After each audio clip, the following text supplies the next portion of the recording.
1800s, psychiatric hospitals were known as lunatic asylums or insane asylums, and officials there would lock patients up against their will, despite having few ideas about how to properly treat their problems. In 1900, patients at psychiatric hospitals in the United States faced inhumane treatment that today would be regarded as nothing short of torture. So, today we're going to take a look at what it was like to be a patient in a U.S. mental hospital in the year 1900. But before we get started, be sure to subscribe to the Weird History channel and let us know in the comments below what other medical-related topics you would like to hear about. Okay, hang on. This one is gonna get crazy.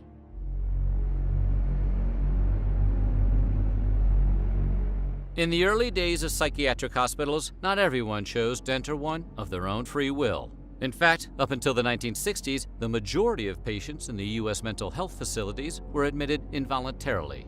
By contrast, about 71% of people in psychiatric institutions today are there voluntarily. The problem wasn't just with medicine, it also had a lot to do with the laws that allowed families to commit their relatives with little to no supporting evidence. In 1860, for example, based on an Illinois law, Elizabeth Packard landed in an asylum for 3 years for no reason other than that she practiced a different religion from her husband. Parents also routinely committed their children to mental institutions for questionable reasons. In 1883, Henry Fraser was sent to an asylum in New Orleans because his mother called him uncontrollable, saying that he played with himself to complete exhaustion. Exacerbating the problem were perverse financial incentives for the hospitals themselves. That is, families could literally just purchase confinement for relatives they didn't want to deal with. I can see that temptation. And patients might stay in psychiatric institutions for extended periods. By 1904, only 27.8% of asylum patients in the U.S. had been institutionalized for a year or less. The vast majority were long-term cases.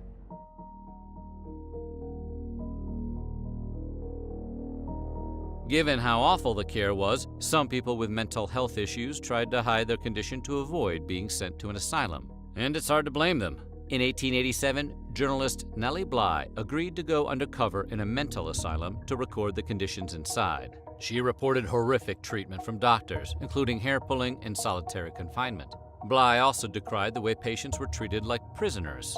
She wrote of how when she couldn't sleep, she would lay in bed imagining how horrible it would be if a fire broke out in the institution. Bly had noticed that every door in the building was locked separately, and the windows were all heavily barred, meaning that escape was close to impossible. A doctor had told her that in one building alone there were some 300 women locked 10 to a room, and it was impossible to get out unless the doors were manually unlocked. By the early 20th century, many mental hospitals routinely tested patients for syphilis. We now know syphilis would remain incurable until the advent of antibiotics. But in 1900, at the Oregon State Hospital, doctors used what was called malarial treatment for people newly infected with the disease. Doctors who used the treatment, first advocated by Dr. Julius Wagner Jauregg, intentionally injected malaria germs into a patient's bloodstream based on the theory that malarial fever could kill syphilis. Wagner Jauregg's research showed that approximately half of these patients saw a reduction in syphilis symptoms after the malaria infection, which sounds pretty promising. However, the same research showed that at least 15% died from the treatment, which is less promising, although it didn't stop them from using it.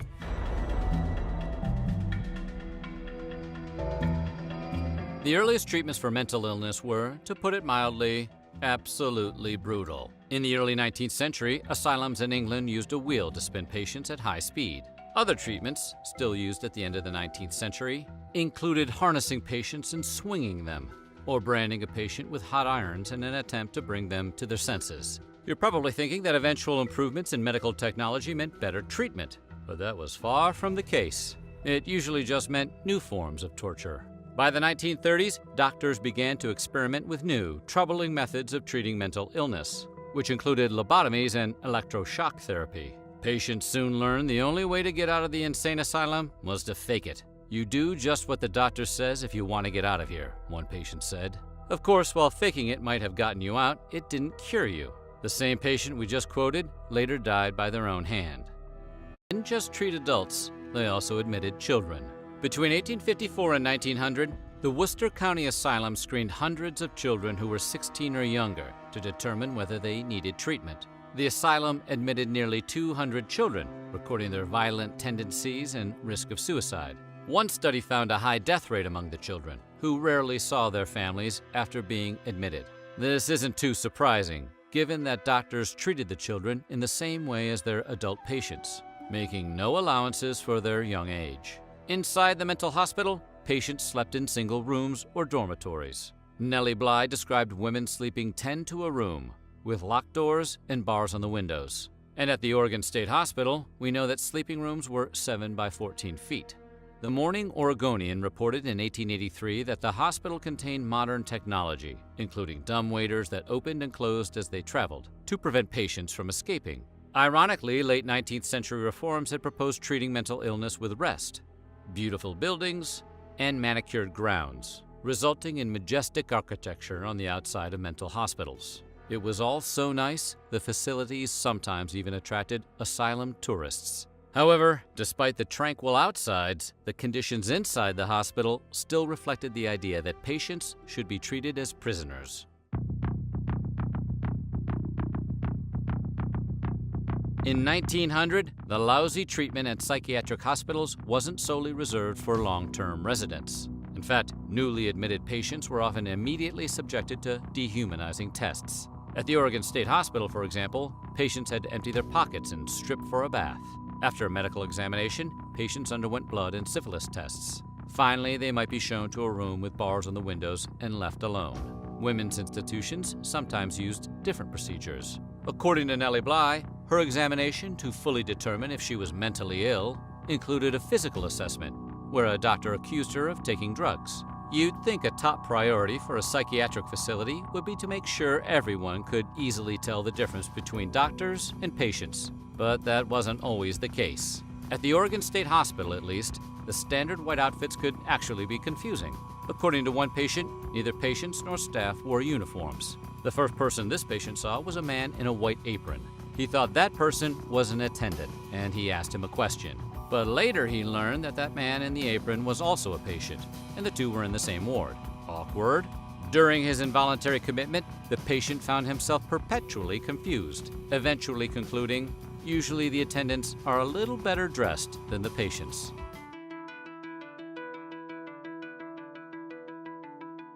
At St. Elizabeth's, also known as the Government Hospital for the Insane, Dr. Harry Hummer promoted eggs as an important part of the diet for sick patients, recording that 125 patients went through 17 dozen eggs every day. Patients with epilepsy, meanwhile, received a special diet. According to Hummer, these patients were not allowed to have anything that doctors thought would upset them, which included foods like corned beef or cabbage, and so-called heavy indigestible foods. Nellie Bly described a meal consisting of tea, a single piece of bread, rancid butter, and 5 prunes. After a 10-day undercover visit in Bellevue Hospital, Bly reported, "The eating was one of the most horrible things." However, conditions could vary, and patients at another asylum reported the dining room felt more like a restaurant or hotel dining room. Patients sat together while other patients served them. Some institutions also grew their own food on the grounds, with patients working in the field to theoretically improve their mental health, which also saved money for the institution. State mental hospitals often housed multiple patients in barracks-like conditions that were significantly less than pleasant. In the nights before patient Taylor Benjamin, aka John the Baptist, died at the New Orleans City Insane Asylum in 1893, he reportedly slept very little, if any, at night, and was constantly screaming.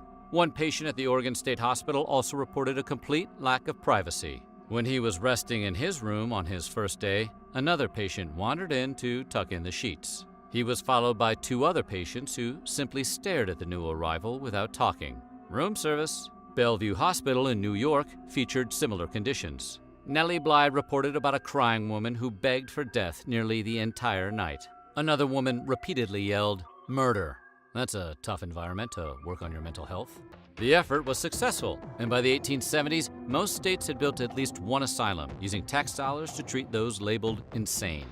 The Oregon State Hospital opened in 1883, and by 1936, the state had expanded the facilities to 2 additional buildings. At the time, the institution treated 2,400 patients. Reformers also argued that mental illnesses could be treated by rest and recuperation, which drove the creation of peaceful, manicured estates to treat patients. These often included gardens and lawns where patients could walk, and architecturally beautiful structures. Asylum tourism became a popular pursuit by the late 19th century.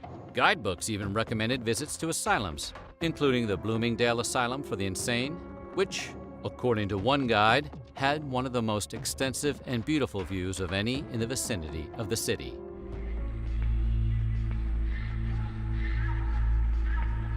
Doctors believed many different conditions could cause insanity, and sometimes committing patients to insane asylums was their only option. Records from the New Orleans City Insane Asylum in the late 1800s, for example, included notes from doctors that listed some of the reasons they might commit a patient. A man named Frank Camba was committed because malarial fevers had left him deranged. One William Byrne was institutionalized after he fell from a horse and landed on his head, which doctors said caused a softening of the brain. Henry Schreiber's diagnosis was congenital idiocy, and doctors wrote he had been an idiot from birth. And in the case of Jane D. Passay, who apparently drank too much whiskey, doctors concluded the cause of her insanity is chronic alcoholism. Good times. So what do you think? How much has mental health changed over the years? Let us know in the comments below, and while you're at it, check out some of these other videos from our weird history.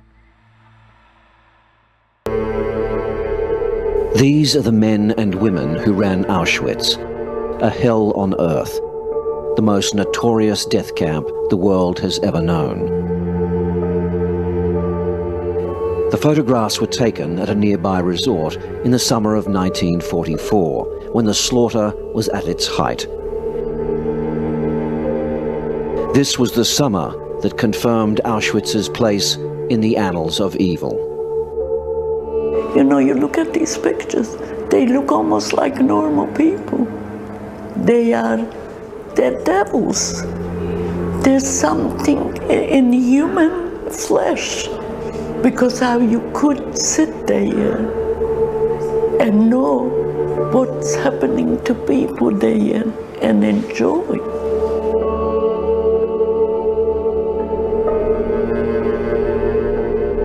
December 2006, I received a letter in the mail.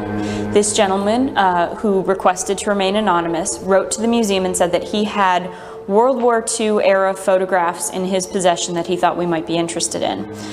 He believed the pictures, and he wrote in this letter that he believed the pictures to be taken in and around Auschwitz, Poland.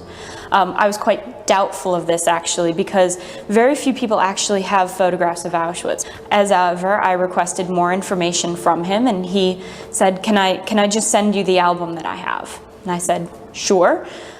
So the beginning of January 2007, an album arrived on my desk, Federal Express, and I opened it up, and there was a photograph album clearly marked Auschwitz, 21 June 1944. It was found in Germany at the end of the war by an American soldier.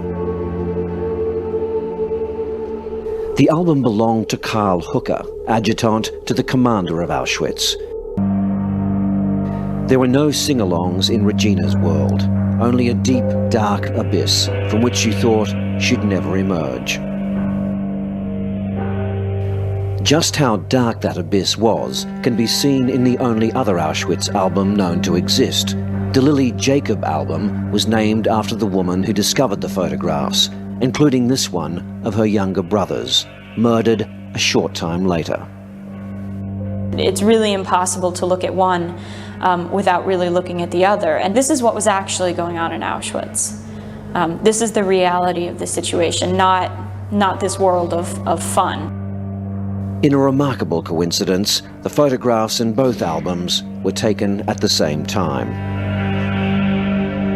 That album was created by the SS for SS purposes. It was created to, presumably, to document what a selection process looked like from the beginning until just to the antechamber of the gas chambers. Between the middle of May and the beginning of July 1944, 437,000 Hungarian Jews were sent to Auschwitz. 80% were selected for death upon arrival. These women and children, unbeknown to them, are taking their last steps towards the gas chambers. When they told us to go into the showers, that's so help God. I will never forget. It was the first time that I pushed myself in because I figured maybe they are burning us, so I figured might as well do it to me first so I don't hear anybody else scream.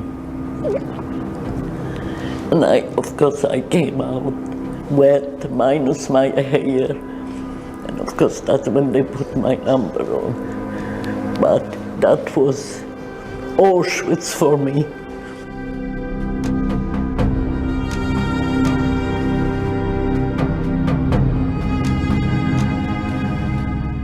I really think that the album in the coming years will be of great interest to people who study the psychology of genocide and the psychology of perpetrators, because it's really astonishing that they can do this. You know, the blueberry pictures in particular, those pictures were taken on a day where transports were coming into Auschwitz 20 miles away, and people are pretending to cry in these images that they don't have any more blueberries to eat. I mean, the duality of this is astonishing.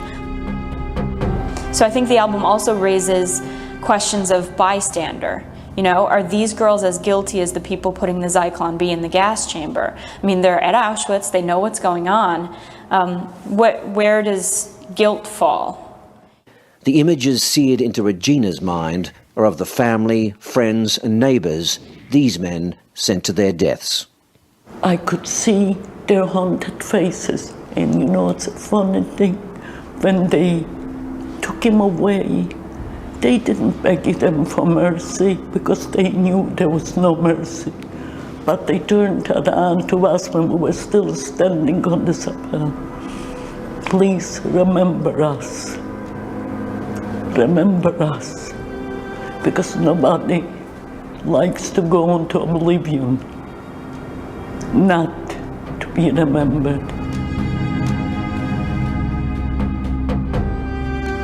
And that's one of the things that's really difficult about this album and raises so many questions, because they don't look evil in this album. They look like normal people, like you and I. And that how does a person get to that point where that mass killing is socially acceptable and morally acceptable to a person? It's very difficult, and I think that this album, you know, just raises that question even more than it's already been raised by the Holocaust itself. Society, be it what is healthy to eat, whether some surgeries help or hinder, or even whether if the earth is flat. The theory does not need to be proven right, as even an idea on shaky ground can influence others' actions.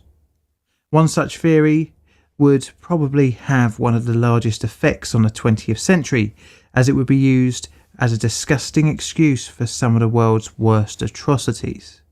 Following the scientific theory would lead to genocide, segregation, and social racial laws that, by modern standards, leave a disgusting taste in the mouth, a convenient excuse to allow unacceptable actions by individuals and governments alike.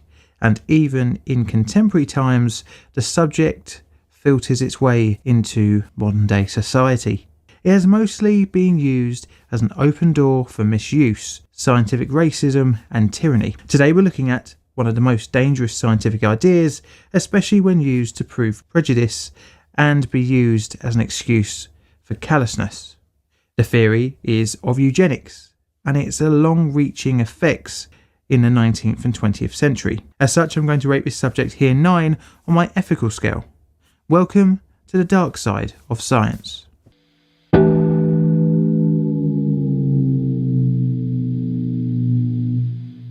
Our story starts with a very famous book by a much revered scientist, The Origin of Species by Charles Darwin.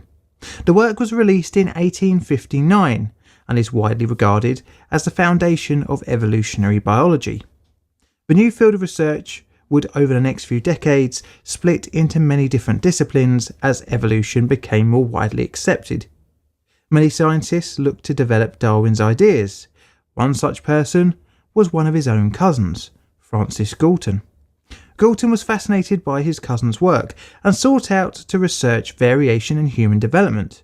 He started to look at different aspects of human variation, covering anything from mental ability to height and from facial images to fingerprint patterns.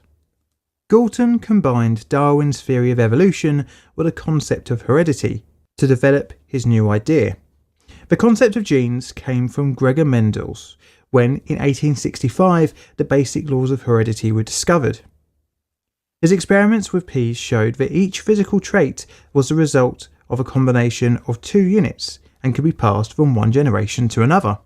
Galton, upon discovering the obvious variations across human population, wanted to see if defects or attributes are hereditary, passed from parent to child.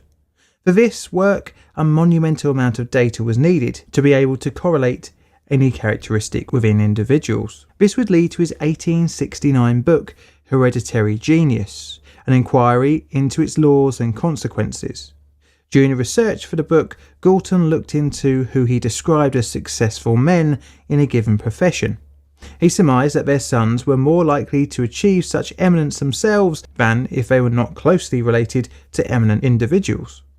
Basically saying that successful people have successful children.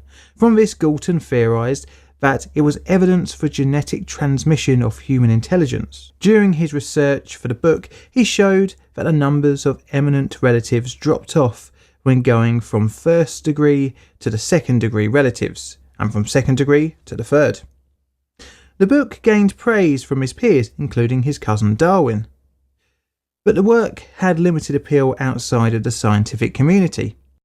He thought that the most desirable traits in humans were transmitted through heredity, and thus thought that selective breeding could achieve improvement of the race, where high-achieving children be nurtured and given a good education, and once old enough, encouraged to marry with another high-achieving partner. He also stated where the better sort of immigrants and refugees from other lands were invited and welcomed, and their descendants naturalised.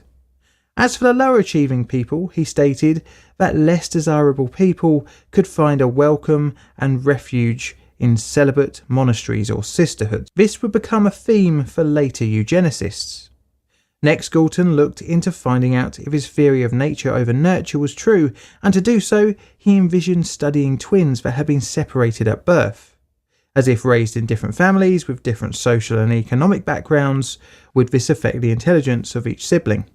He used questionnaires to collect data and published it in an 1875 paper, The History of Twins, in which he used to test his nature over nurture hypothesis. His next book would coin the actual term eugenics. Although this was his first use of the word, as seen in Hereditary Genius, Galton had already been developing its main tenets, but had yet to name it. His book, Inquiries into Human Faculty and Its Development, would first use the term eugenics, which opened up saying, "This book's intention is to touch on various topics, more or less connected with that of a cultivation of race, or as we might call it, eugenic questions, and to present the results of several of my own separate investigations." He devised a plan that would give marks for a person's preferable family traits, and as such, that society should reward early marriage between families of high rank via provision of monetary incentives. In his book, he pointed out the tendency of British high society of late marriages between eminent people, which resulted in less of an average physical size of their children. Galton did not suggest any particular selection method, but instead hoped that society would naturally favour breeding desirable couples with the help of financial incentives. He would flesh out his term definition in his 1908 book, Memories of My Life, stating that the official definition of eugenics as the study of agencies under social control that may improve or impair the racial qualities of future generations, either physically or mentally. The field still focused on selective breeding, much like with animals, through the means of financial encouragement. These ideas did not particularly take off in Galton's native UK, but they did in other parts of the world, most notably in the United States in the early stages of the 20th century. But before we look across the pond, let's summarise Galton's idea. It is split into two parts, positive and negative eugenics. The former being the promotion of good traits through encouragement of high-achieving individuals having children, and the latter being discouraging people with undesirable traits such as mental illnesses or any other handicap from having children. This second form of the theory would be the claimed justification for multiple human rights issues and ultimately genocide. Now let's look at the propagation of the field in the early 20th, Mendel's law. By the late 1800s, this theory was largely lost to obscurity. However, in the 1890s, botanists Hugo de Vries and Carl Correns, simultaneously and apparently unaware of each other, rediscovered heredity, which in turn independently verified Mendel's theory almost 40 years earlier, leading to the rediscovery of Mendel's paper in 1900. This brings into the picture William Bateson, an English biologist. Inspired by the works of both Darwin and Galton, he set out to further the study of heredity, and in 1894, in unawareness of Mendel's work, released his book, Materials for the Study of Variation. Bateson, upon the rediscovery of Mendel's work, started to popularise the concept of Mendelian inheritance, even coining the term genetics in the early 1900s. Now that was a slight diversion, but it does play into eugenics and its importation into the US. Charles Davenport was a prominent biologist in the late 19th century. Throughout his studies, he gained a respect for Galton and his theories on encouraging the British elite to reproduce more. After the rediscovery and subsequent promotion of Mendelian inheritance, Davenport would seek to put these new discoveries into practice. Davenport was not the only one to embrace eugenics. Stanford president David Starr Jordan originated the notion of race and blood in his 1902 racial epistle, Blood of a Nation, in which the university scholar declared that human qualities and conditions such as talent and poverty were passed through the blood. In 1904, Davenport became the director of Cold Spring Harbor Laboratory. From there, he began a series of investigations into human mental and personality traits that have been inherited.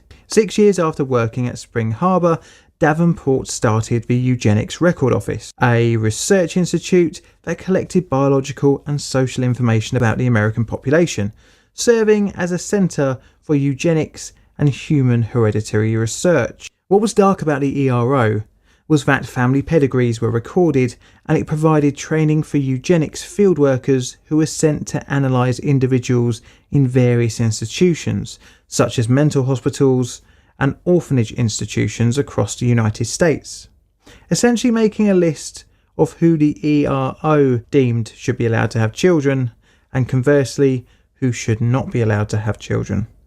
The institute had a Harry H. Laughlin as its director. We will come back to him in a little bit. Eugenic legislation began in the USA, with Indiana becoming the first state to enact sterilization legalization in 1907, followed by California and Washington in 1909. Davenport would release in 1911 one of his most famous books, Heredity in Relation to Eugenics, and this writing would be a massive influence on the early 20th century eugenics movement. The book posited that many human traits were genetically inherited, and that it would therefore be possible to selectively breed people for desirable traits to improve the human race. So much was the success of the book that it was used as a text for medical schools. In the early days of the American eugenics movement, a number of financial backers sought to support Davenport by funding several foundations. One such was the Race Betterment Foundation, created in 1914 by John Harvey Kellogg. Does that name sound familiar? Well, if you've ever been down a cereal aisle of a supermarket, then you'll know what I mean. And yes, it's the same person. The foundation was created from Kellogg's fears of what he perceived as race degeneracy. Davenport also found funding from the Carnegie Institution, Rockefeller Foundation, and the Harriman Railroad fortune. In 1911, the Carnegie Institution supported a preliminary report of the Committee of the Eugenic Selection of the American Breeders Association to study and report on the best practical means for cutting off the defective germ plasm of the human population. The report had 18 points, and number 8 was euthanasia. Along with the money came political power and many willing ears within American high society. At around the same time, Henry Herbert Goddard, a prominent American psychologist, was also working with eugenics-based theories. He was one of the first proponents of the IQ test and was the first to translate intelligence test into English. Goddard was fascinated with intelligence within the population and pushed for most US institutions to incorporate IQ testing. Throughout his career, he helped develop the new topic of clinical psychology, with positives, such as in 1911, helping to write the first US law requiring the blind, deaf and intellectually disabled children be provided special education within the public school system. He also argued that subnormal intelligence should limit criminal responsibility of defendants. But like many in this video, his ideas also had a darker side. In 1910, he advocated the labelling of subjects linked to their IQ, using the terms moron for those with an IQ of 51 to 70, imbecile for those with an IQ of 26 to 50, and idiot for those with an IQ of 0 to 25, for categories of increasing impairment. These labels would stay in mental health treatment for many years to come and become part of the English lexicon. If you've ever called someone a moron, well, this is where it came from. He went further, advocating for people who fell into his moron category and below to be segregated from society, as to not allow them to have children. As part of his intelligence testing program, he established exams on Ellis Island to find, in his word, feeble-minded immigrants. Interestingly, these tests would only be given to third-class passengers. Back in London, a new eugenics organisation was founded in 1912, named the Permanent International Eugenics Committee. It was a continuation of the first International Eugenics Congress. Interestingly, the first Congress was presided over Leonard Darwin, Charles Darwin's son, at the University of London, and was a global venue for scientists, politicians and social leaders to plan and discuss the application of programs to improve human heredity in the early 20th century. In 1921, the committee arranged for a second meeting of the International Eugenics Congress to take place at the American Museum of Natural History in New York. This time, Alexandra Graham Bell was the honorary president, further adding to the famous names to the eugenics list. It focused on issues including human heredity, race differences, regulation of reproduction, and eugenics. You see, eugenics found more fertile ground in the USA. There was a fear that non-Anglo-Saxon people were genetically inferior, and thus water down the gene pool. Obviously this is untrue, but eugenics was the vehicle in which racist ideologies could travel. Harry Laughlin, the director of the Eugenics Record Office, had become a pushing force in various eugenics-based legislation throughout the USA. In the early 1920s, Laughlin looked to further the number of states with compulsory sterilisation laws, as well as increase the numbers of sterilisations amongst the states that had enacted legislation.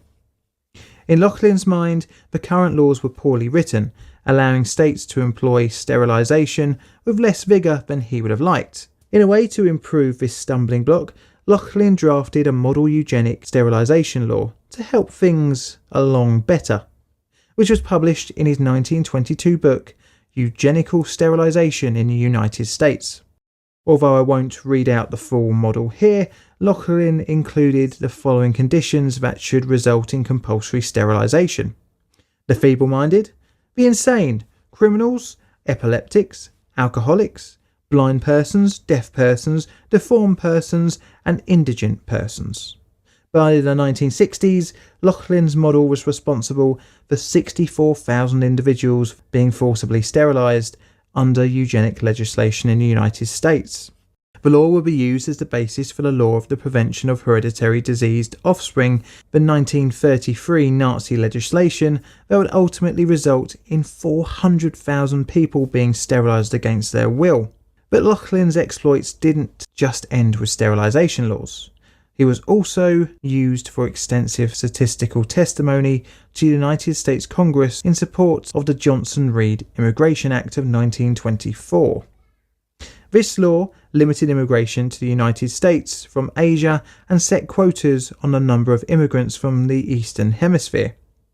Internally in the US, a number of states also brought in eugenics-inspired marriage laws forbidding weddings between people of different races, such as Virginia's Racial Integrity Act of 1924.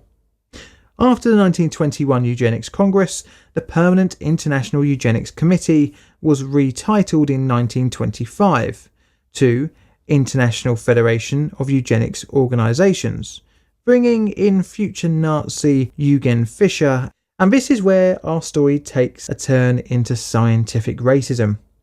Davenport, in 1922, attempted to prove the dangers of interracial relationships with his book Race Crossing in Jamaica. The book gained wide ridicule, as the conclusions within stretched far beyond the data provided, and in some cases even contradicted it.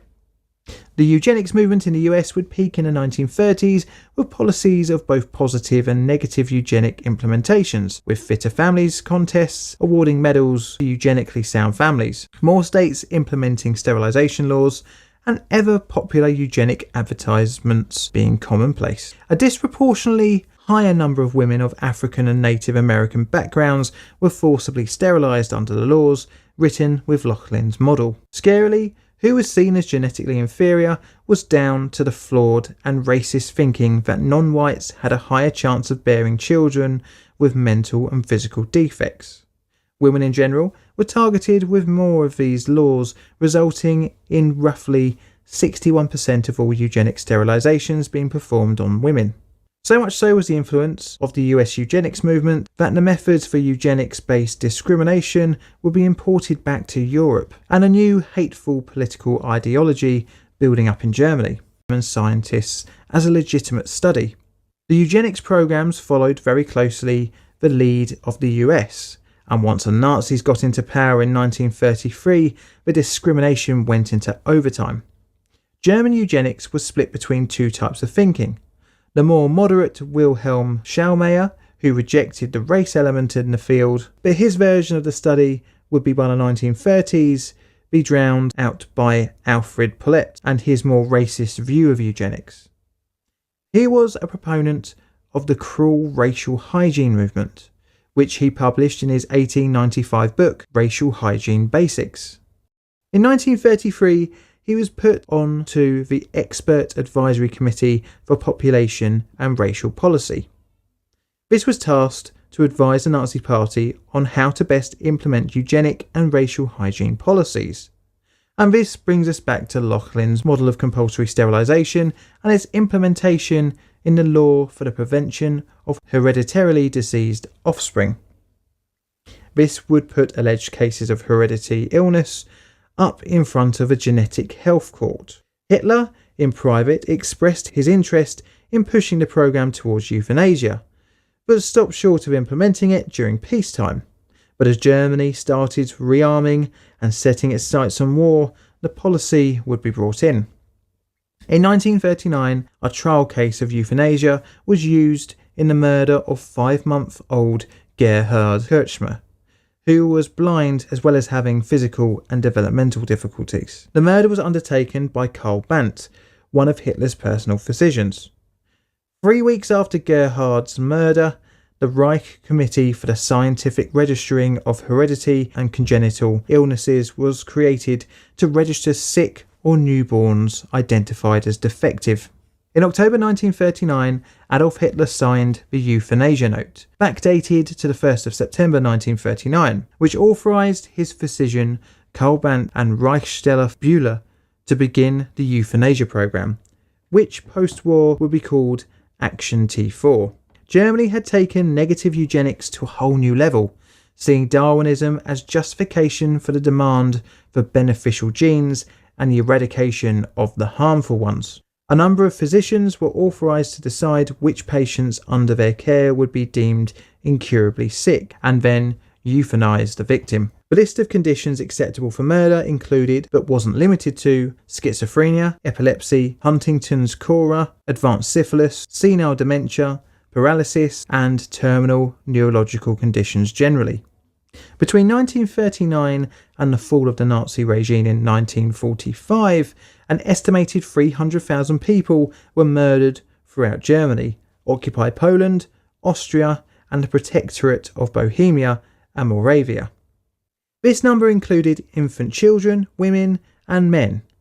Various execution methods were experimented with, from lethal injection administered by a medical practitioner to the first implementation of poisonous gas for large groups of victims. The first such instance, in January 1940, was at the Brandenburg Euthanasia Centre.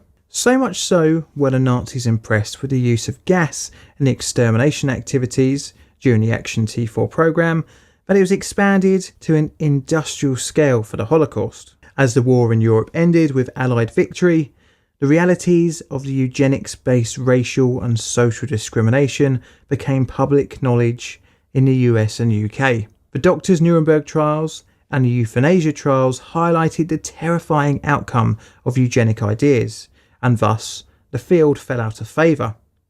In the wake of the horrors of Nazi Germany, formalised policies of medical ethics and the 1950s UNESCO Statement on Race came into force. Several eugenic societies would back their definitions from the field, although forced sterilisations would continue into the 1960s, with it peaking in the 1950s. Eugenicists pushed more towards federal-funded birth control measures after the invention of the pill for their deemed undesirable groups, such as ethnic minorities and the poor. But the field couldn't shake off its links to the Nazis, and as such, many societies hemorrhaged members. In 1959, a special meeting of Britain's Eugenics Society discussed ways to stop losses in membership, including the suggestion that the society should pursue eugenic ends by less obvious means, by the policy of crypto-eugenics, which was apparently proving successful with the US Eugenics Society. Many eugenicists went underground, pursuing other careers, with many new fields of study being influenced by eugenics. Prominent eugenicist Paul Popenoe founded marriage counselling during the 1950s. He grew the subject from his eugenic interest in promoting healthy marriages between fit couples. Much of the eugenics-based policies were overruled during the civil rights movement, thankfully eradicating the racist and ableist abuse imposed by the government. However, as time has moved on, some eugenic ideas have become possible, but instead of coercion and abuse, modern science has allowed isolation of certain genes. This, of course, is through genetic screening, and although controversial, it bypasses the horrors of negative eugenics. There are still many modern proponents of eugenics-backed societies. One such was the Genius Sperm Bank, which ran between 1980 and 1999, created by Robert Clark Graham. This bank was responsible for around 230 children conceived with sperm from high-achieving donors, of which some were Nobel Prize winners. But more than anything else, the field of eugenics produced some of the darkest outcomes of the 20th century. These ideas helped create division within societies, become the justification for genocide, and led many away from compassion, which should be the mark of a successful society. I wonder if Darwin could have ever envisioned the horrors that had taken inspiration from his work when he took those long strolls around the grounds of Down House. I know this has been a very dark and sad, as well as a long video, but I've only just scratched the surface.